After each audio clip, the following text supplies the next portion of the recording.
Well, history is filled with many anecdotes, and as I look back at American history and try to relate it to this election, the year that in many ways most resembles this one is the year 1856. And in that year, there were three candidates for President of the United States. It was the first candidate that the Republican Party ever put forth, a man named John C. Fremont, who had been an adventurer. He'd been the military governor of a foreign country, that being the Bear Flag Republic, which is now California. And he was one of the first two senators from California. And he would have easily have won the election except for a third party candidate. And the party was called the American Party. It was known as the Know Nothings.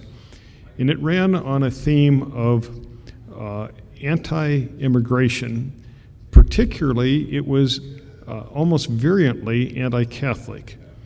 And the people in the party argued that you couldn't be Catholic and loyal to the papacy and also loyal to the United States. It was a preposterous assumption, but it really splintered America. And in that particular race, the Know Nothings received 21% of the vote, and that elected a Democratic presidential candidate in the 1856 election. Early this year, like many Americans, I assumed that Donald Trump would not get the Republican nomination and he would run third party, and that you might have an exact analogy or a close analogy to 1856. Today, the breakdown in three parties hasn't occurred, as Mr. Trump has won the Republican nomination.